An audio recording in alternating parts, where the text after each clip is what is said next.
At its annual Worldwide Threat Assessment hearing on Tuesday, top national security officials gave the Senate Intelligence Committee a rundown from top intelligence officials of the dangers the United States will face in 2019 and beyond. The adversaries were familiar, with China, Russia, North Korea, and Iran mentioned alongside evolving situations like Brexit and the power struggle in Venezuela. But if any common theme emerged, it's the number of assessments the officials shared that seemed to directly contradict positions touted by the Trump administration. That tension hinted at another threat, one that didn't come up directly in Tuesday's hearing but appeared prominently in a report last week from Director of National Intelligence Dan Coats, that various recent actions by the United States may be undermining its own security.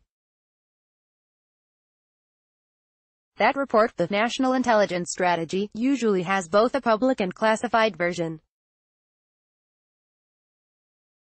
But this year, ODNI elected to create only one public document in an effort, Coats said in remarks announcing the report, to promote transparency about intelligence community activities and goals. While similar in many ways to the Worldwide Threat Assessment ODNI released alongside Tuesday's Senate hearing, the last week's NIS took more direct aim at the abstract, yet fundamental threat of a shifting geopolitical order. Traditional adversaries will continue attempts to gain an assert influence, taking advantage of changing conditions in the international environment, including the weakening of the post-World War II international order and dominance of Western democratic ideals, increasingly isolationist tendencies in the West, and shifts in the global economy, last week's report said. This simple statement can also be read as a bombshell, articulating a trend that most politicians would be wary of admitting publicly. The isolationism stems in large part from Trump. His trade war with China has caused ripples in the global economy. But in Tuesday's Senate testimony, intelligence officials including Coats, NSA Director Paul Nakasone, CIA Director Gina Haspel, and FBI Director Christopher Wray brought none of that up directly. ISIS very likely will continue to pursue external attacks from Iraq and Syria against regional and Western adversaries, Dan Coats, Director of National Intelligence. The hearing instead focused on questions from senators about anti-terrorism efforts, nuclear proliferation, infrastructure hacking, and foreign intelligence and counterintelligence gathering. The discussion also touched on questions about defending big data and information gathering risks from digital manipulations like deepfakes, compelling videos created by machine learning programs that seem to depict something that didn't actually happen. Trump, meanwhile, has regularly called into question the findings of U.S. intelligence agencies. These differences of opinion were on full display on Tuesday.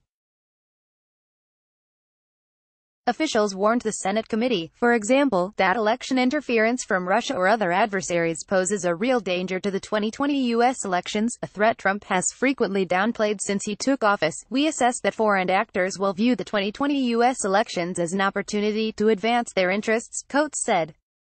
We expect them to refine their capabilities and add new tactics as they learn from each other's experiences and efforts in previous elections. Officials also concluded that North Korea is unlikely to scale down or eliminate its nuclear capabilities, despite Trump's insistence that he is making progress on a disarmament agreement.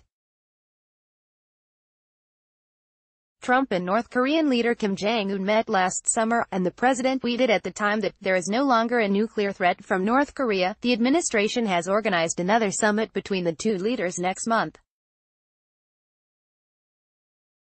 On the subject of the Iranian nuclear threat, intelligence officials said Tuesday that the country seems to be holding off on weapons development for now, but the officials warned that Iran has made credible threats about abandoning its commitments from the 2015 nuclear deal if it doesn't see the economic benefits promised under the agreement.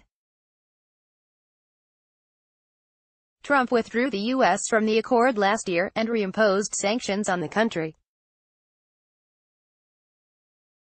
Meanwhile, in contrast to President Trump's December proclamation that we have won against ISIS, intelligence officials testified on Tuesday that the group is still active and threatening. ISIS very likely will continue to pursue external attacks from Iraq and Syria against regional and Western adversaries, including the United States, Coats said in his prepared remarks. Both recent intelligence community threat and strategy reports also mention climate change as a looming security factor on the international stage. President Trump disputes the existence of climate change and the extent of its impact. As recently as Monday, he implied that winter weather, specifically a cold snap in the Midwest, casts doubt on the existence of global warming. This is incorrect.